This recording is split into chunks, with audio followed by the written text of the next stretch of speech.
জ্যোতিষ শাস্ত্র অনুসারে সপ্তাহের প্রতিটি দিন কোনো না কোনো দেবতাকে আরাধনা করা হয়। সপ্তাহের এক এক দিনের সঙ্গে রয়েছে এক এক গ্রহের যোগ। ঠিক যেমন সোমবার ভগবান শিবকে উৎসর্গ করা হয়, মঙ্গলবার বীর হনুমানের পুজো করা হয়, একইভাবে বুধবার ভগবান গণেশের আরাধনা করা হয়। জ্যোতিষশাস্ত্র অনুসারে বুধবার কিছু কাজ করা নিষিদ্ধ। জেনে নিন বুধবার কোন কাজগুলো করা অশুভ বলে মনে করা হয়। কোনোদিনই কোনো মহিলাকে অপমান করা উচিত নয় বুধবার, কিন্তু বুধবার এই কাজ একেবারেই করবেন না। শুধু তাই নয়, কোনো রূপান্তরকামীকেও এই দিন অপমান করবেন না। বুধবার নপুংসকদের কিছু দান করা শুভ বলে মনে করা হয়। জ্যোতিষশাস্ত্র অনুসারে বুধবার পান খাওয়া থেকে বিরত থাকা উচিত। বিশেষ এই দিনে পান খেলে নাকি অর্থনৈতিক ক্ষতি হয়। এর পাশাপাশি সবসময় অর্থের অভাব থাকে। বুধবার বাড়িতে দুধ ফুটতে দেবেন না। অনেক সময় বেখেয়ালে দুধ ফুটে উঠলে পড়ে সেটি করা অশুভ বলে মনে করা হয়, তাই এই দিনে দুধ সাবধানে ফোটানো উচিত।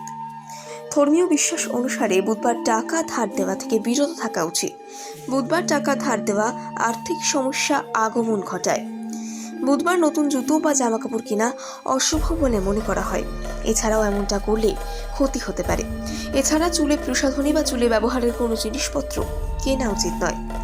জ্যোতিষশাস্ত্র অনুসারে বুধবার শ্বশুর বাড়িতে যাওয়া থেকে এই দিন বিরত থাকুন। এছাড়াও কুণ্ডলিতে বুধ গ্রহ অশুভ অবস্থায় থাকলে ভ্রমণের কারণে দুর্ঘটনার প্রবল সম্ভাবনা থাকে। জীবনে আসা সমস্যা থেকে মুক্তি পেতে বুধবার গরুকে ঘাস খাওয়ান। এটি বিশ্বাস করা হয় যে এটি বুধ গ্রহের অশুভ প্রভাবের অবসান ঘটায়।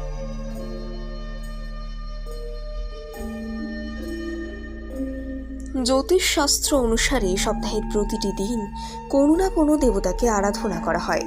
সপ্তাহের এক এক দিনের সঙ্গে রয়েছে এক এক গ্রহের যোগ। ঠিক যেমন সোমবার ভগবান শিবকে উৎসর্গ করা হয়, মঙ্গলবার বীর হনুমানের পুজো করা হয়, একইভাবে বুধবার ভগবান গণেশের আরাধনা করা হয়।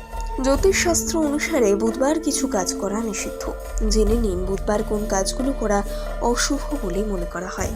কোনোদিনই কোনো মহিলাকে অপমান করা উচিত নয় বুধবার, কিন্তু বুধবার এই কাজ একেবারেই করবেন না। শুধু তাই নয়, কোনো রূপান্তরকামীকেও এই দিন অপমান করবেন না। বুধবার নপুংসকদের কিছু দান করা শুভ বলে মনে করা হয়। জ্যোতিষশাস্ত্র অনুসারে বুধবার পান খাওয়া থেকে বিরত থাকা উচিত। বিশেষ এই দিনে পান খেলে নাকি অর্থনৈতিক ক্ষতি হয়। এর পাশাপাশি সবসময় অর্থের অভাব থাকে। বুধবার বাড়িতে দুধ ফুটতে দেবেন না।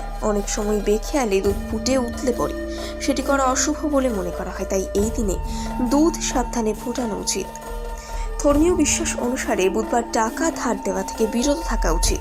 বুধবার টাকা ধার দেওয়া আর্থিক সমস্যা আগমন ঘটায়। বুধবার নতুন জুতো বা জামা কাপড় কিনা অশুভ বলে মনে করা হয়। এছাড়াও এমনটা করলে ক্ষতি হতে পারে। এছাড়া চুলে প্রসাধনী বা চুলে ব্যবহারের কোনো জিনিসপত্র কেনা উচিত নয়।